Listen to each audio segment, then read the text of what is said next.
Dear respected Thay, dear brothers and sisters, can you hear? Breathing in, I know the sound is still low. Breathing out, I smile to the low sound.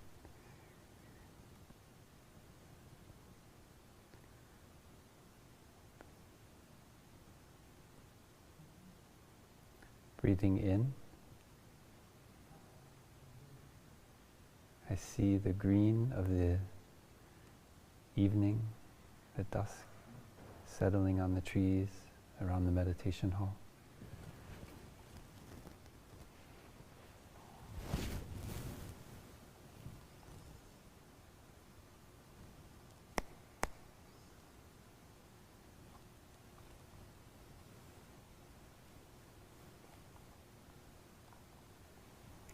Now it's muted. Now it's unmuted.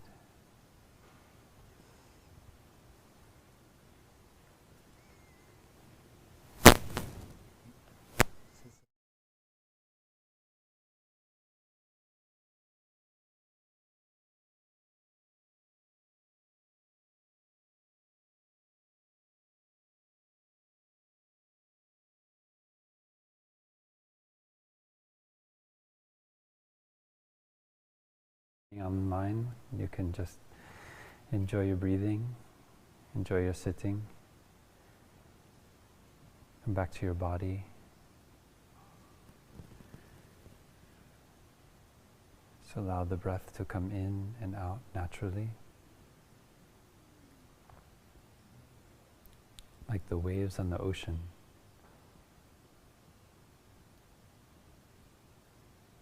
You don't need to control the breath. We just recognize its wondrous presence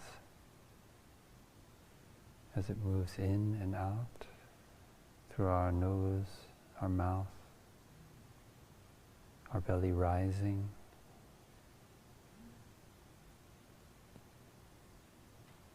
and then gently falling.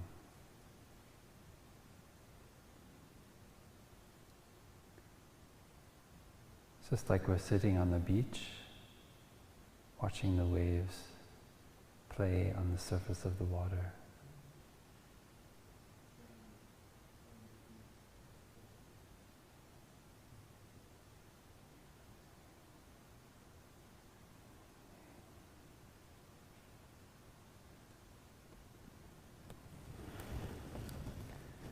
So again, dear respected Thay, dear community, today is the 5th of May in the year 2021, and we're still going deeper and deeper into the 40 tenets, the 40 tenets of Plum Village. And today we're looking into the 7th tenet. But before I share about that, I want to share a little bit about what we did yesterday. Sister Kinnim was invited to go to speak at a ceremony called May We Gather in Los Angeles. And so Thay, Phap Luu and I went to support her. And it was a very beautiful ceremony at a Japanese Soto temple in Los Angeles. And many representatives from different Buddhist traditions were there to commemorate 49 days of the killings in Georgia of 8 women, 6 of them of Asian descent. A man with a lot of hatred, anger in his heart, he went and shot those women. And so this is a beautiful ceremony of healing, of bringing the Asian American community together to speak about the paramitas of like generosity, morality, precepts, patience, energy, meditation. And especially to speak for those who, not only those women, but also others who've been killed because of their outer form and also culture. And to look into the violence that is still in the collective consciousness very deeply. And so we had a chance to listen to monks and nuns from many different traditions, from the Korean tradition, from the Tibetan tradition, Sri Lanka, Thailand, as well as Vietnamese tradition and Japanese tradition, chanting the Heart Sutra, chanting the Ratana Sutta, chanting verses of protection, of peace and transformation.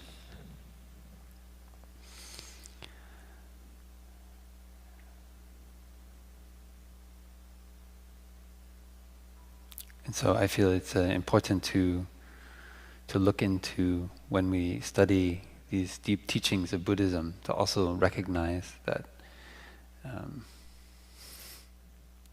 as a collective we have a long way to go in how we discriminate, how we, out of our fear of change, fear of what we don't know, we can resort to this kind of hatred and violent action. In that ceremony, they showed a short clip of the two sons of one of the women who was killed in Georgia. And it's so painful to listen to these two grown men who had so much love for their mother, who taught them respect for others, who taught them how to not discriminate, how to love others, and to have her be killed with in such an act of senseless act of violence. Yeah, it's very, very moving.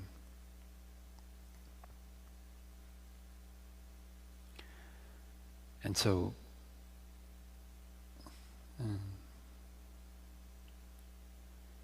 it was an invitation for me to also look in my own practice and see ways that I still discriminate, ways that I still, through the culture I inherit, through the body that is transmitted by my parents, and have humility and also patience. One of the other paramitas, very, very important paramita or perfection, the perfection of patience, how to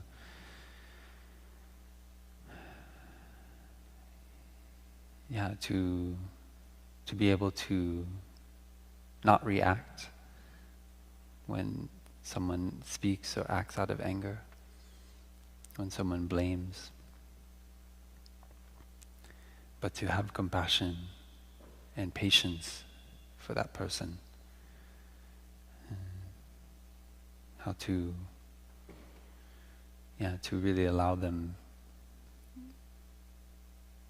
to have maybe the only compassionate person that they've met in a long time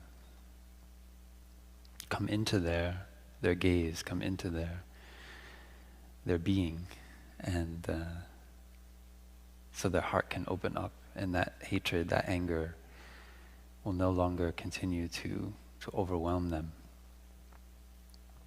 This is a deep act of the bodhisattva. How to cultivate that kind of patience in our practice.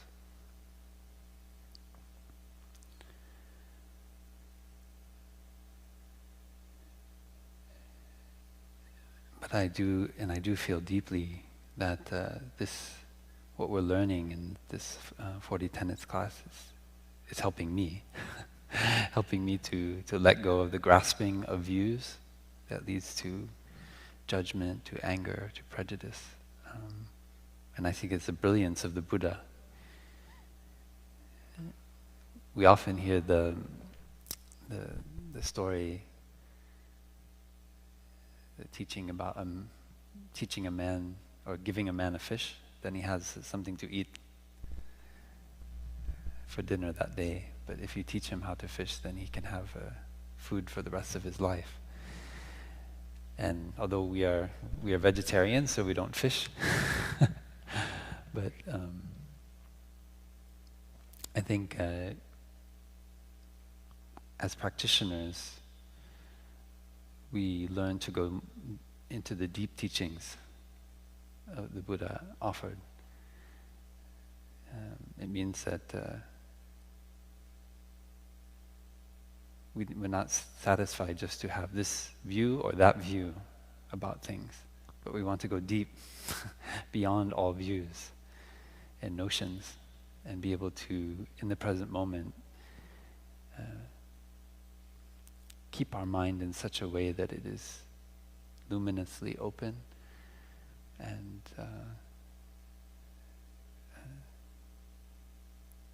not affected by fear or judgment. And we know that in the historical dimension there is judgment, there is blame, there is violence, there is hatred. But we have this kind of deep aspiration to cultivate patience, to be able to go beyond just the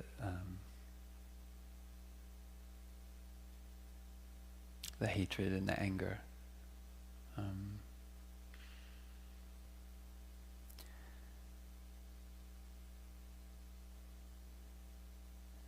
One of the priests who was there from, I think her name is Christina Moon, from Rinzai Temple in Hawaii.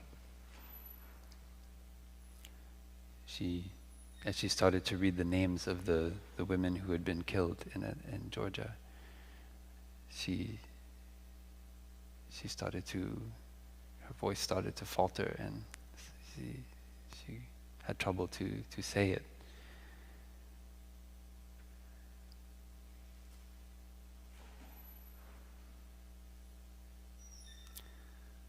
Thay often said anyone who dies, who experiences pain, and we also experience that pain.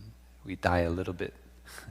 I remember he shared that when the tsunami hit the coast of India in more than 15 years ago.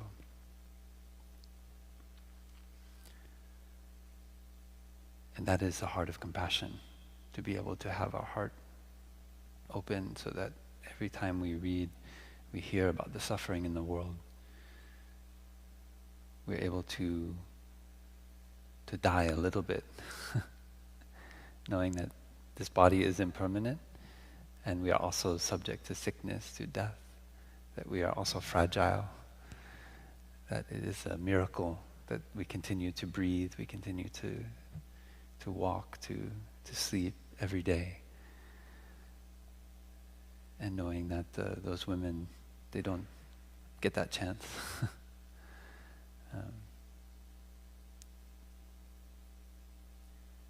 That is dying a little bit. And as a practitioner, we can hold that. We can learn how to not get carried away by feelings of despair about the situation.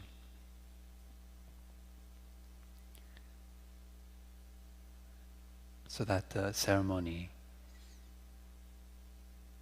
felt like a beautiful coming together. I felt very fortunate to be able to be there. It was an act of compassion in response to hatred. And that is really our deep aspiration. If we can cultivate that capacity to respond to hatred, to violence, with compassion and understanding, even if someone is threatening our own life, even if someone threatens to hurt us or harm us in some way. And so as monastics, we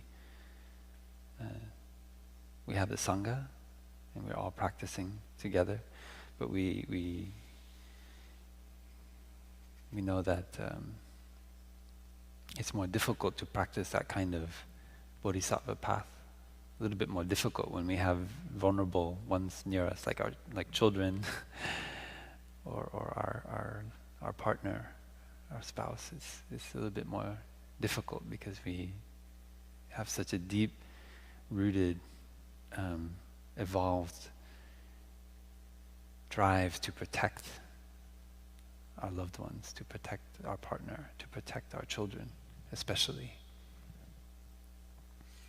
And so we make that deep determination to go forth, to live the monastic life, knowing that with this body we can practice that kind of non-fear. And of course we want to protect all of our brothers and sisters too, but we know that we are on the path together. We are all cultivating that kind of non-fear. And that is, for me, a great beauty of the monastic path. I know if I was a father and I had my own children, it would be more difficult to have that kind of aspiration. To be able to not be so attached to this body that I can let it go at any moment. And it's still difficult as a monk. It's difficult to really have that kind of non-fear.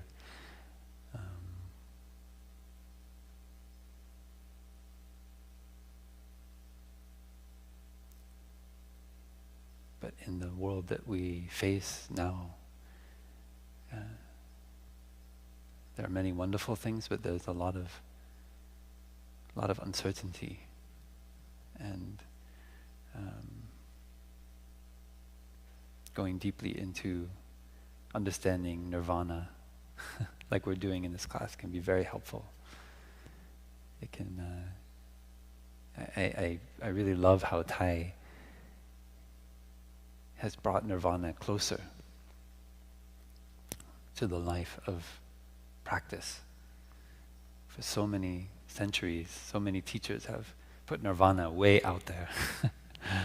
Have put the unconditioned as something. Yes, that is the goal of the practice. But I cannot even begin to consider touching such a thing, or feeling such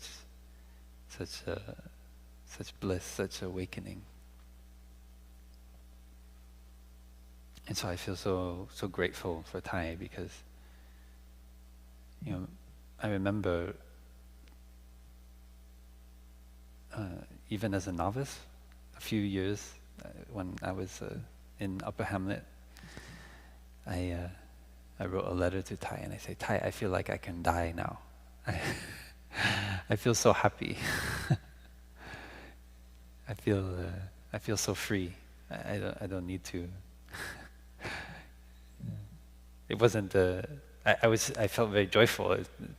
It was a real feeling of release. I saw that I still, until that moment, I had still a lot of attachment to my body, and and that was a momentary thing. Later on, fear came back. Moment of wanting to protect this body, wanting to try to be free from harm. But keeping that aspiration alive. The invitation of Thay to touch the unconditioned in every moment throughout the day as a very concrete practice, I find so helpful. And as I shared in the other classes, when you do that practice, you have to be very careful. Because what you think is unconditioned is probably conditioned. If you're able to think about it, it's already conditioned. So that's a kind of Zen teaching. So then that opens up a new space, and then you go deeper and deeper, and more of this silence opens up. It's a kind of, and you feel very light, very joyful, very free.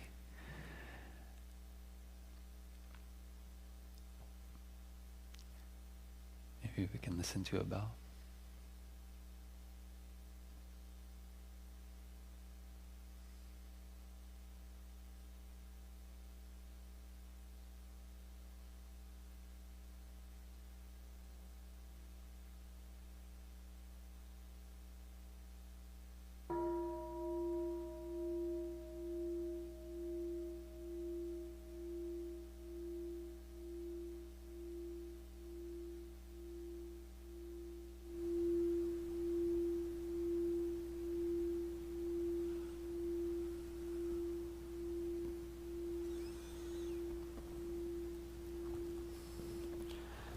So before going on to the 7th tenet, there was a question from the class 2 weeks ago. Thay uses the model of a horizontal relationship between phenomena and the vertical relationship between phenomena and noumena. So last time we learned about the separate investigation of sign and nature, right? A separate investigation of phenomena and noumena.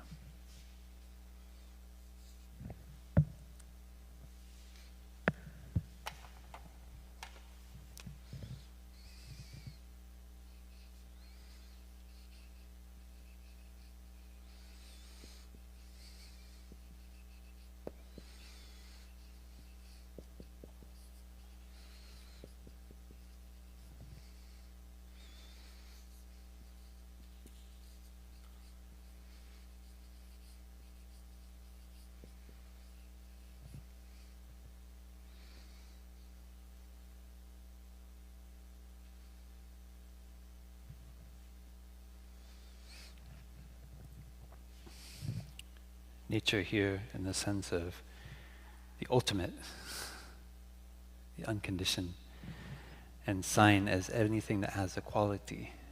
That's form, sound, smell, taste, touch, or object of mind. So thought as well. And I shared a little bit about, we have, for example, a thought about an object, and that is all happening at the horizontal level. So we have a thought, and then the object of our thought, I can think about the flower, I can, my eyes look at the flower and notice its color, its form, its shape. So that is a relationship between the phenomenon of my eyes looking and the object.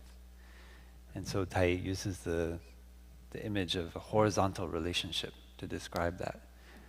So everything that is happening in the phenomenal world, anything that has a quality, anything we can perceive, is happening at a horizontal level. And so there was a question, so where does the vertical come in? Right? And I thought it might be more helpful to look at it as a plane. So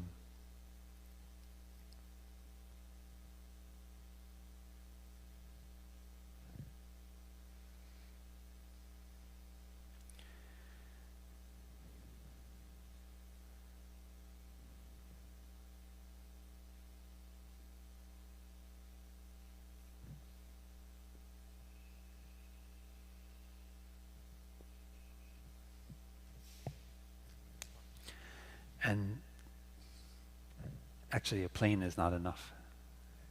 We can extend it into 3 dimensions or more, 4 dimensions, including space and time. But because it's difficult to draw that on a board, so we can just think of, for the moment, of this as, we can look at this as space and this as time. So space, or I guess maybe we do it the other way. Makes more sense.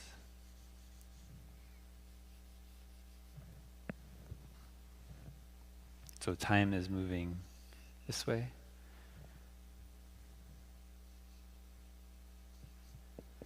And then space.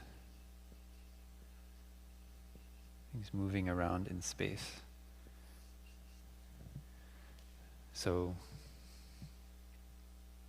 the relationship between 2 phenomena at the same point of time in different spaces, and the relationship between phenomena in the same space at a different point of time. For example,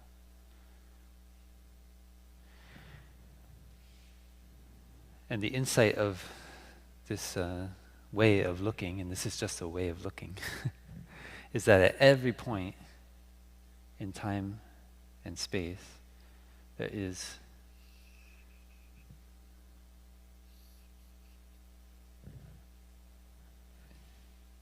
the opportunity to touch the ultimate. You touch nirvana. Thay used to say, everything has already been nirvanized since beginningless time. It's only we need to wake up to recognize that. So whatever phenomena is happening, this, for example, this body, our very body, we can touch nirvana.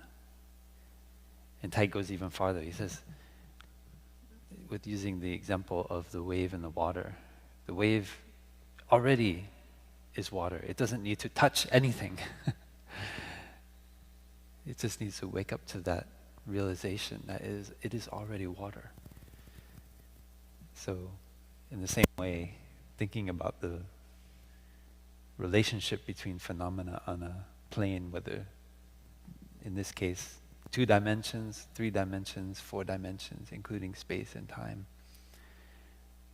But we look into every phenomenon, anything that is going on, and see in there is the unconditioned. It's unconditioned nature. So in that way we become free, because we see that what is manifesting is the result of action. So in the Buddhist tradition, we talk about actions of body, speech, and mind.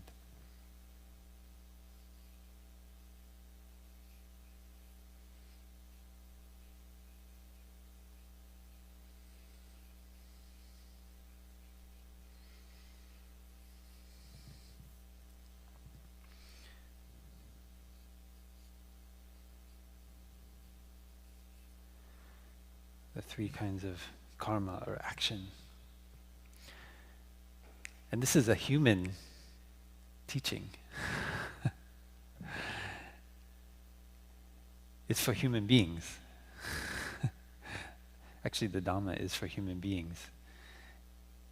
The principles that are there can be experienced by any beings, whether even non-living beings. But the Buddha, when he's teaching us as human beings.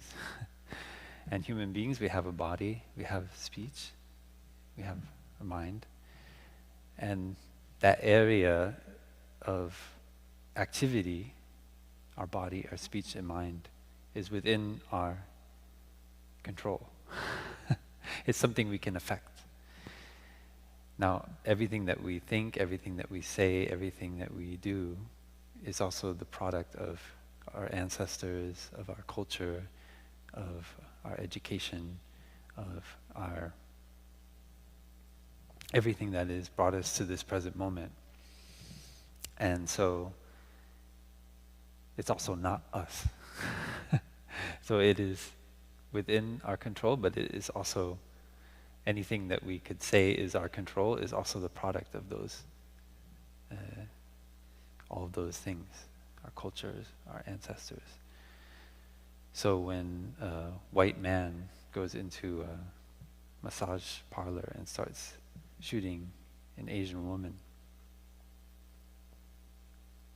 it's not only about an individual, it's about the collective, it's about the culture, it's about understanding, it's about ignorance, about hatred that has been transmitted and is manifesting in the present moment.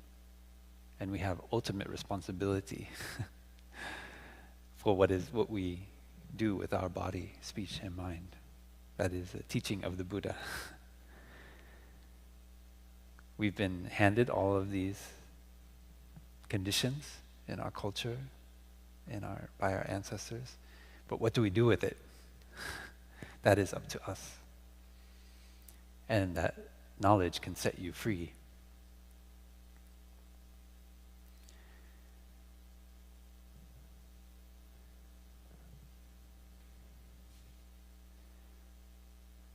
So by recognizing that with this body, with these feelings, with these perceptions, there is the unconditioned nature,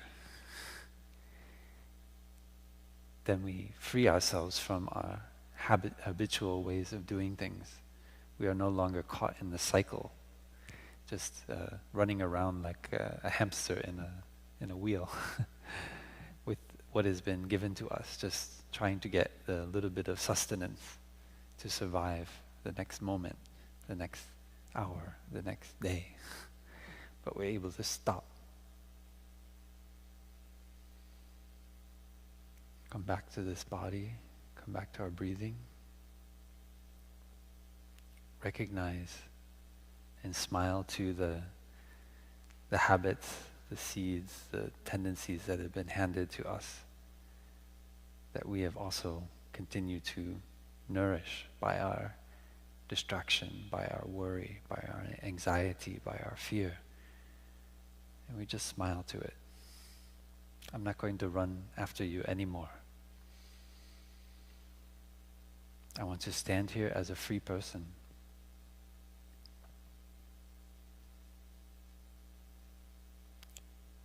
I want to be in touch with this unconditioned nature, which can free me from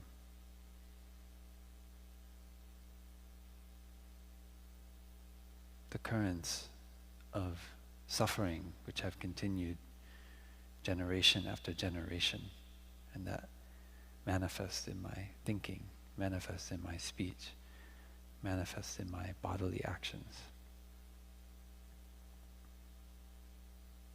It's wonderful. There's so much space and freedom. And so for a moment we touch that, we see very clearly, just like the wave. The wave is water. You see it clearly. And then you come back into the habits, the worries, the anxiety.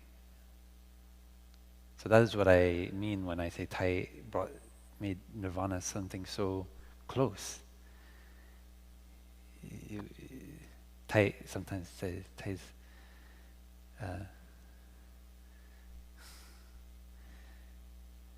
a little bit more insatiable than the Buddha, in the sense that I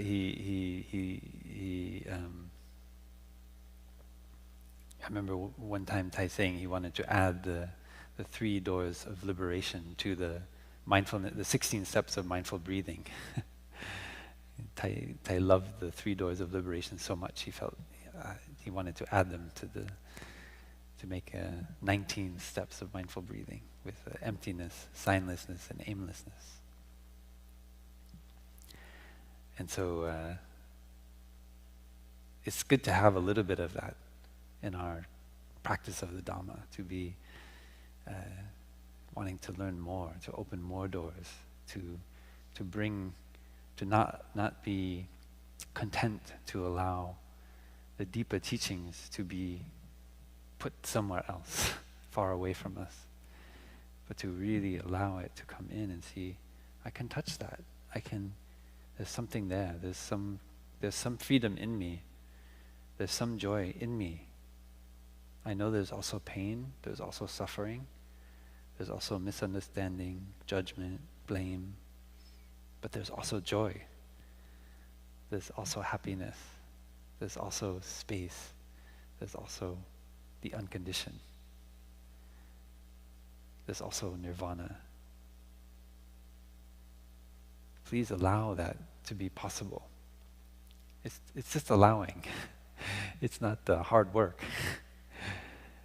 It's just stopping and allowing that to come in. Allowing that possibility. And then finding skillful ways to maintain it. So what do we do here at the monastery? We are just creating conditions to maintain that kind of awareness in every moment. But even as monastics, we can easily get caught by the trappings of the good conditions. Last week we had a monastic retreat. That's why we could not have the class last week, because the monastics were nourishing our own Sangha body, our collective Sangha body. And we are so fortunate that many local lay Sanghas who were fully vaccinated were able to come up and serve food, offer food for the monastics. It's very good food. I really enjoyed the food. I like the food of my brothers. There's a lot of love and compassion there, but I also really like the food that was offered by our lay community. And I see that if I'm not careful, as a monk, I can get attached to that delicious food.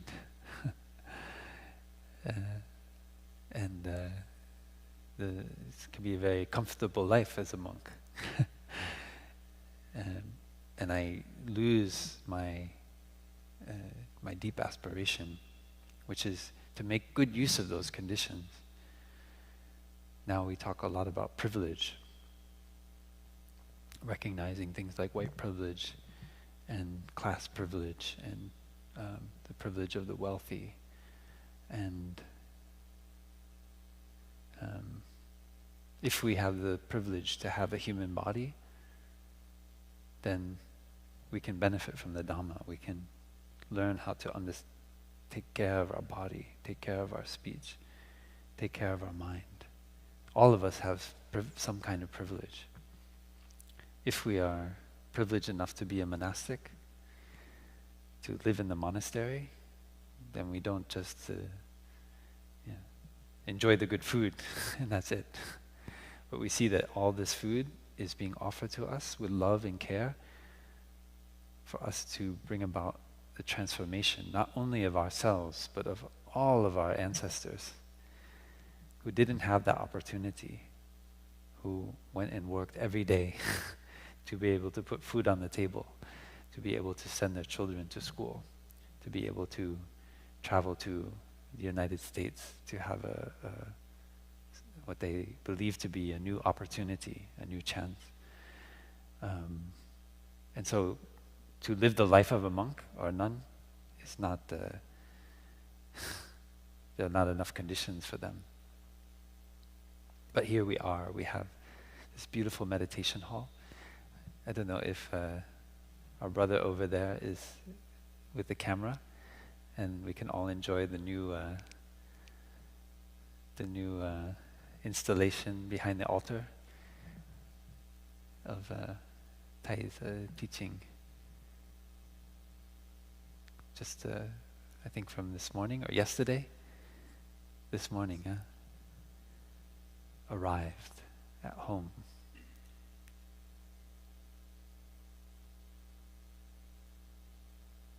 I can listen to a bell.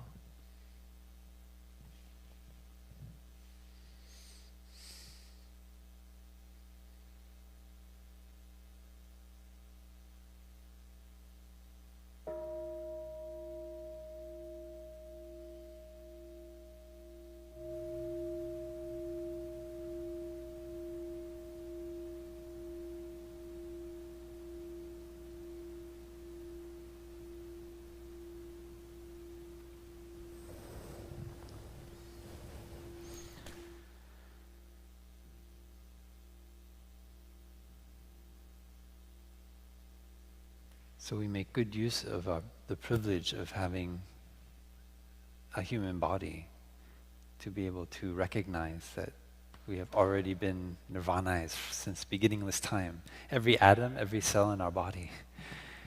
And our practice is to make good use of these conditions that we have in this lifetime, to be able to touch that, to bring that in every moment, in every second. And what I find is that I don't complain anymore.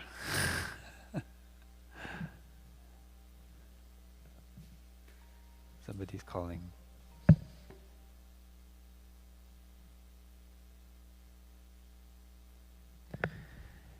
I don't get caught up in my worries so much anymore. That is a kind of litmus test of the practice. You see that it's not that you don't have worries, that you don't have anxiety, but it's less. It's not quite so strong. And then with every day, a little bit less, a little bit less. And then suddenly, a deep habitual tendency is touched. That seed comes up. And this happens to most of us very often as practitioners. We think we're doing quite well. Things are going well. We feel at ease. We feel happy in our sitting meditation practice, happy in our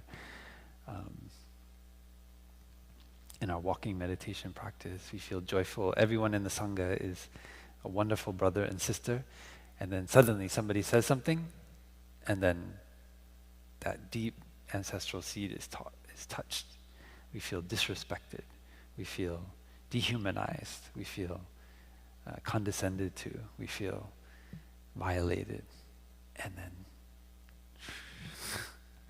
the strong mental formation, anger, the bitterness. So the work of a mindfulness practitioner is to hold all of that. It doesn't mean we haven't been a good practitioner. Many people come on retreat and they feel like more suffering comes up. And they say, what? I'm supposed to come on the retreat and just feel happiness and joy. And no, you misunderstood. It's because you want the deep spoon massage. That's why you come on retreat. You're not satisfied only just to continue at the superficial level and think this body is me, these feelings are me, these perceptions are me, and all of these kinds of thoughts. But you want to go beyond that, and you want to touch this vertical nature that is in every cell of our body, every action, every phenomenon.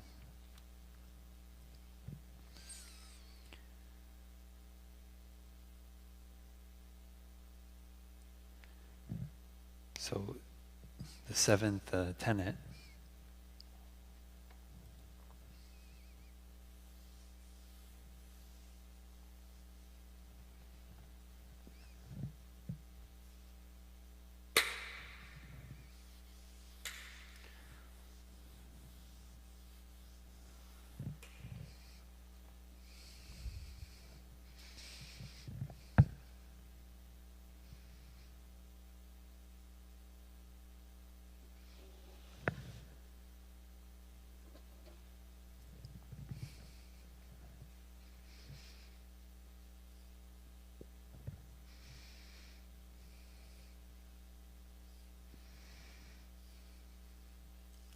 not born means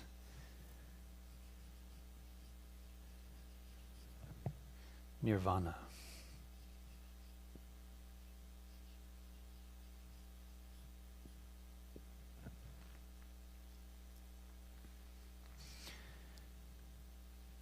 And it is awakening to the truth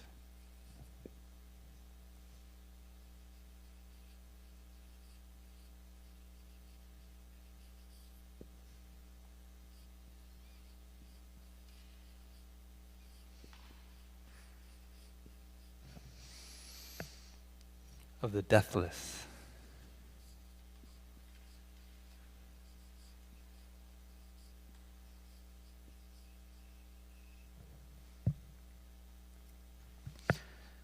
The no coming,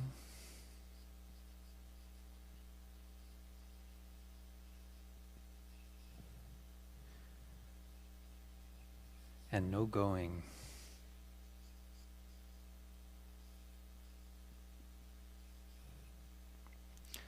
The not same,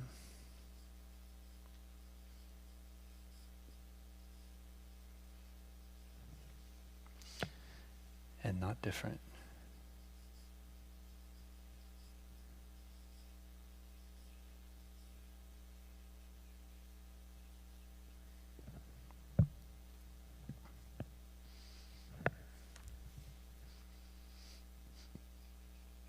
The not being,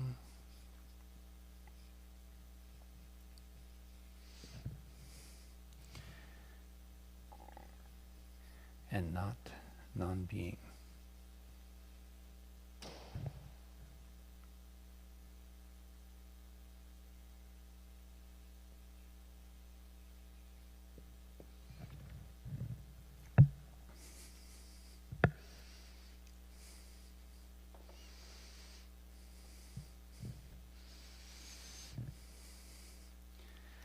We have the song, arrived, arrived, at home I am at home, dwelling in the here and dwelling in the now, solid as a mountain, free as a white cloud, the door of no birth and no death is open, free and unshakable.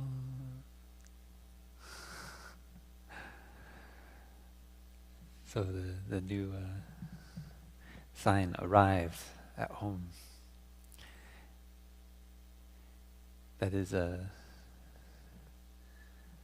home, I am at home. It means no coming, no going. There's nowhere to go, nothing to do. You're no longer in a hurry. So,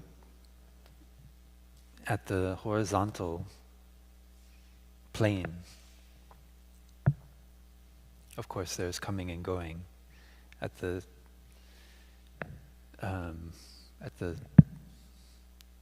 dimension of space, things are moving from here, or I should say,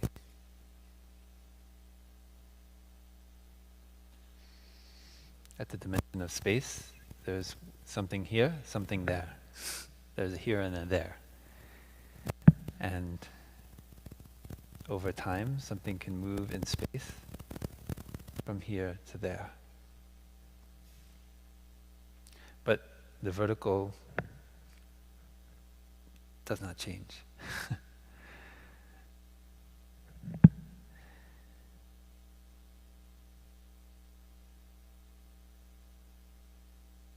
In the manifestation-only school of Buddhism, we are invited to look at all phenomena as manifestations of our actions of body, speech, and mind. And that is not for the sake of physics or trying to describe reality, but rather it's very practical. As human beings, we have a body, we have a mind, speech, we can speak.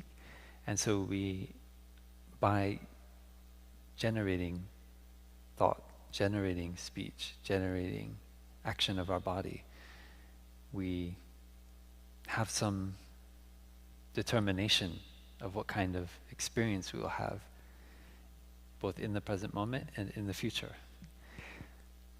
All of these streams of, or as we call them, seeds in the collective consciousness are there, all combining into this one present moment always. And in this present moment, we can decide how we want to think, how we want to speak, how we want to act. And those actions then bear fruit in the feelings, perceptions, mental formations, body, and so forth that we experience going forward into the future. And so it's very practical. This is a teaching which is based on being able to give us freedom to do things that bring us joy, bring us happiness in the present moment. It's not just for the sake of describing reality. So many people, when they learn about karma, then they get caught in a kind of absolute notion of karma. And they say, well, you say everything's karma, so, the sun, supernova, that is because of karma, because somebody thought something. And then that is getting caught in the description of reality, rather than seeing the Dhamma as a teaching which is to help human beings in the present moment. Someone with a human body whose actions have real effects in the world, like this man who decided to take a gun and shoot women working in a massage parlor in Georgia. We as a collective, we have provided conditions for that to happen. We provided the gun, we provided the racism, the hatred, we provided all the conditions that were necessary. But ultimately, he also had to provide the last condition, which is to get in his car, drive there and take out the gun and start shooting. And so he has to experience the fruit of those violent actions. And the fruit of those actions, the worst part of it is not being in jail.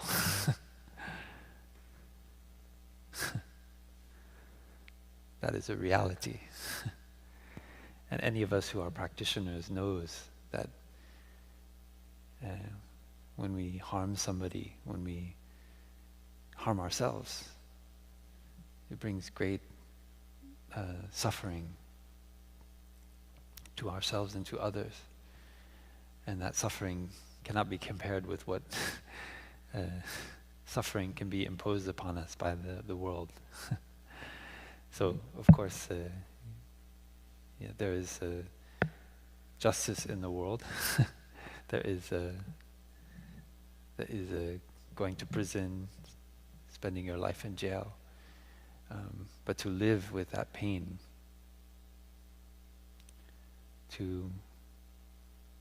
is so difficult, so painful.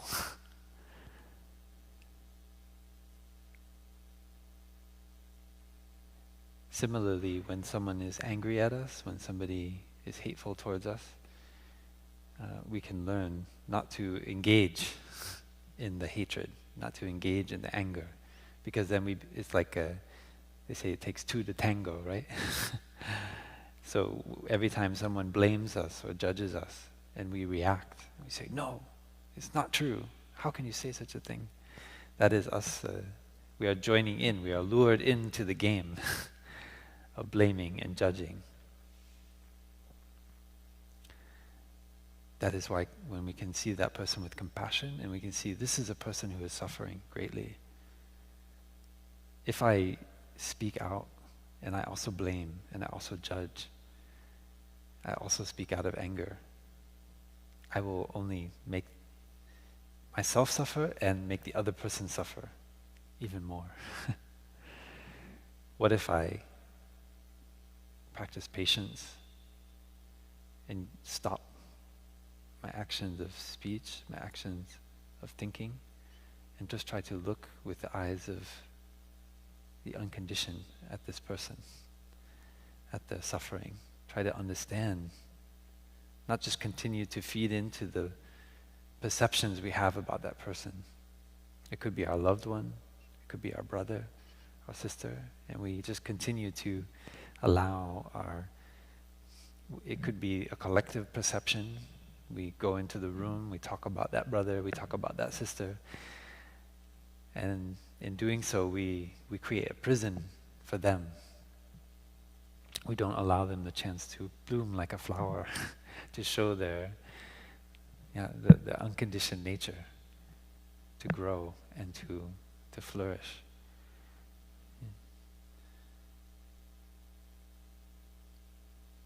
So it's very beautiful what can happen when we have that kind of non-fear. We're able to go into an uncomfortable place. Nobody wants to be there when someone is blaming them, yelling at them, judging them. Nobody wants to go into that situation. But as practitioners, if we learn when it arises, when somebody is blaming us, when they're judging, when they are full of hatred and anger, if we can just smile, be joyful, genuinely, we don't allow that hatred and anger to penetrate our mind, but rather give rise to compassion. That is touching the vertical. That is a chance to allow the habitual conditioning to just fall away. I don't need to react. I don't need to judge like I have in the past. And you may be very surprised at how that person responds. It might not happen the first time, second time, but you continue in that path. And this is something I've practiced with my family. I practice with my brothers and sisters. Not perfectly. Sometimes I also tango. But I've also seen the possibility of understanding, of compassion, of patience, and allowing space for that person to be free from the prison of perceptions, whether at the collective level or at the individual level. So this is the kind of thing which touching the unconditioned, like going beyond what is known, allows. It allows that space for growth to happen, for new possibility, for peace and joy.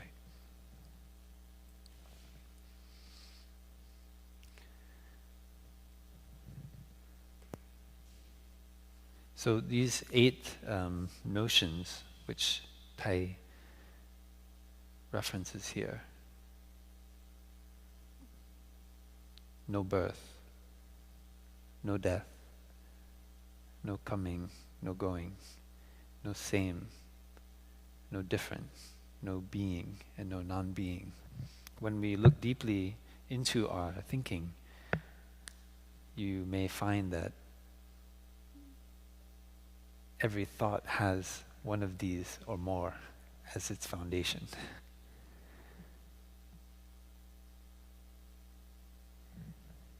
We want to go, we want to come somewhere.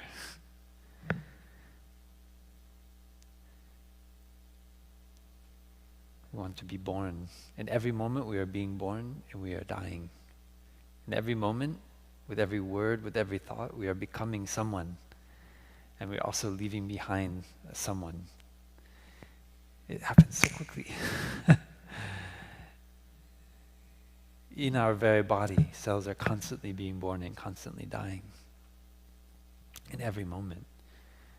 And so it's more proper to see this as this body as a vast community of living beings constantly being born and constantly dying.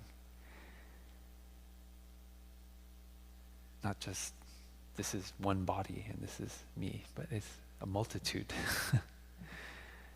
And so in this constantly being born and constantly dying, is it possible to go beyond any concept of being born and dying? Can we see that in the very essence of being born, there are all the conditions for death? That we cannot conceive of being born without dying. Being born has no meaning without dying. How could something be born if something cannot die? And how can something die if it has not been born? So going beyond this, we touch the non-dual nature of reality. We talked about the cloud, right? A cloud never dies. The cloud becomes the rain, becomes the river, goes into the ocean, that evaporates again with the sun and becomes another cloud. And so we can mourn the cloud dying, right, when it becomes the rain. But that would be not recognizing its nature of no birth and no death. Thay often quoted the French chemist Lavoisier, saying, nothing can be created, nothing can be destroyed. Rien ne se crée, rien ne se perd.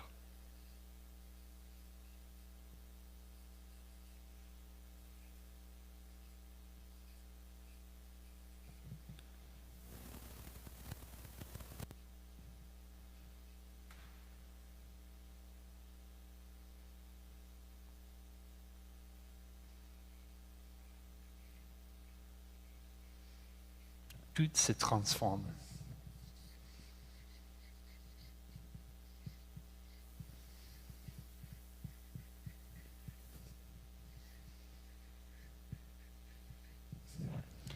Nothing is created, nothing is lost.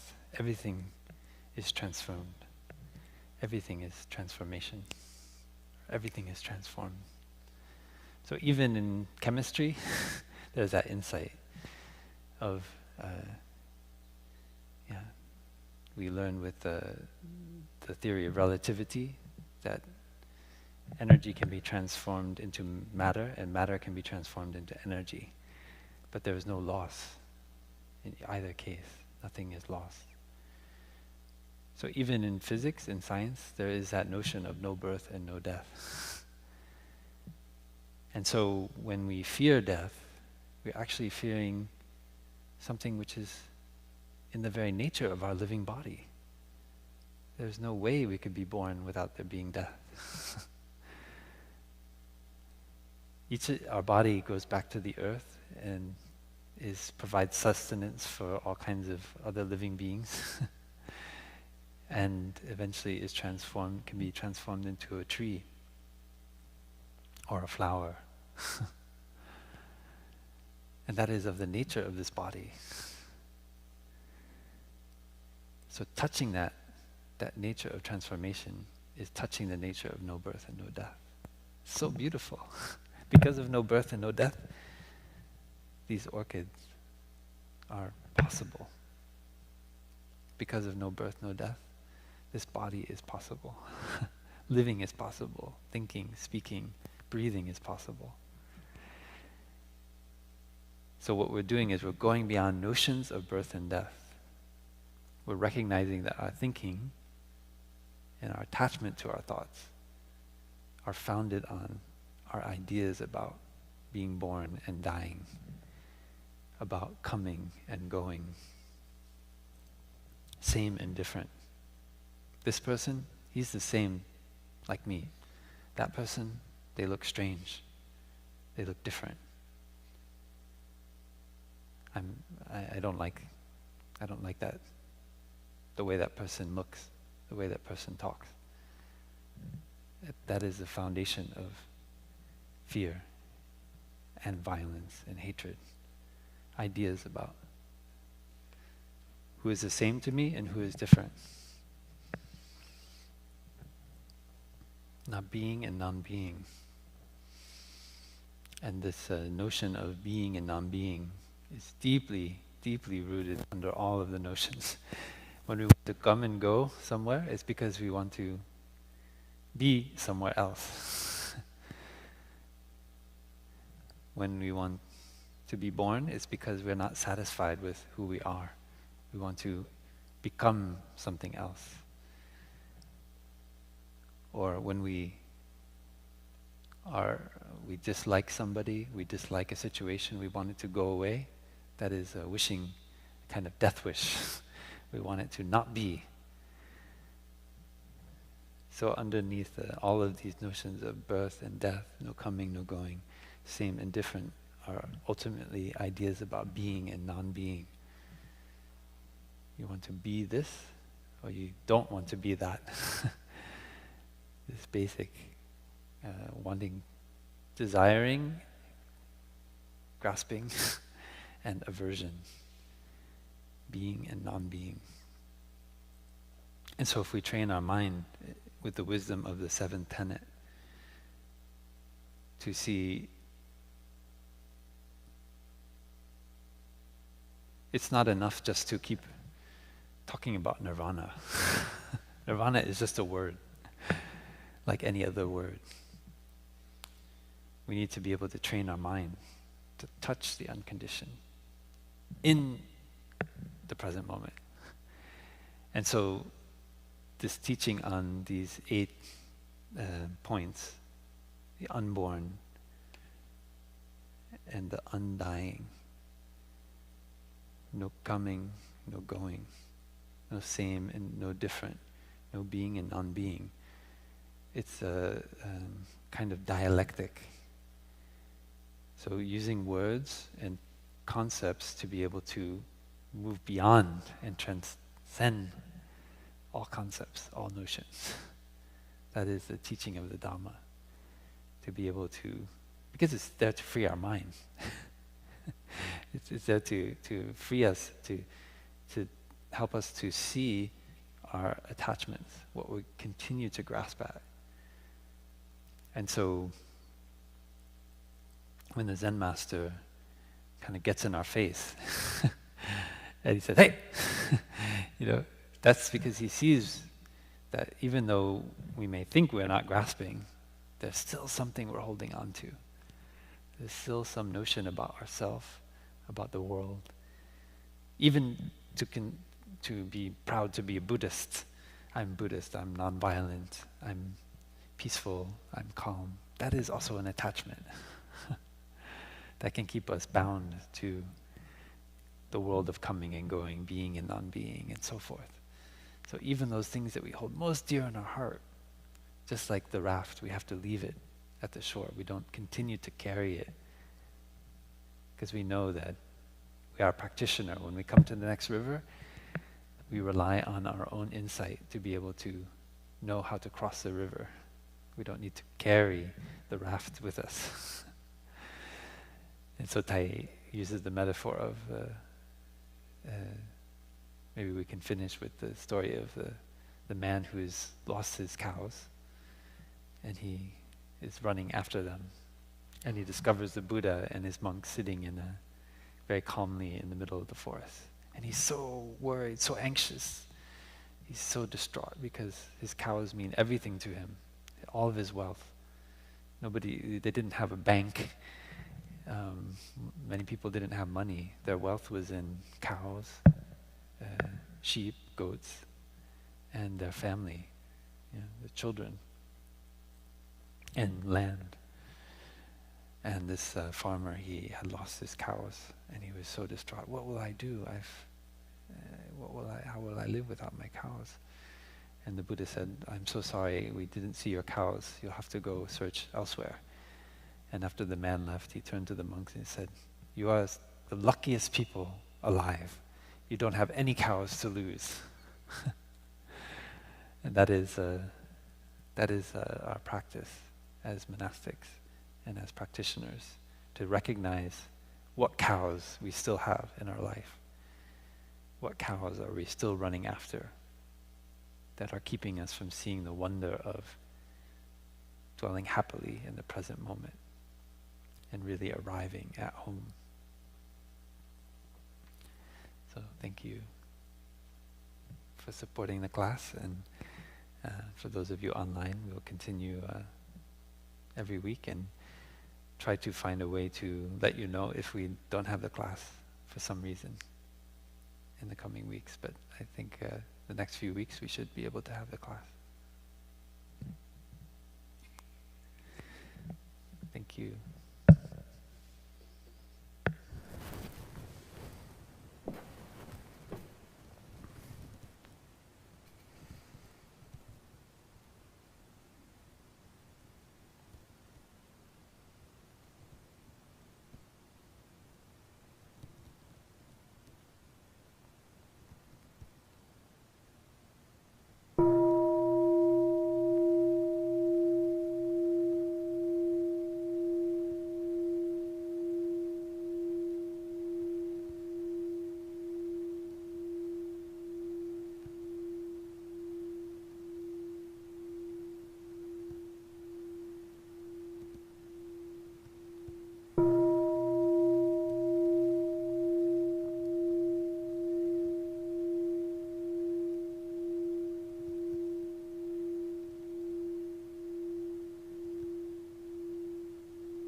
So beautiful.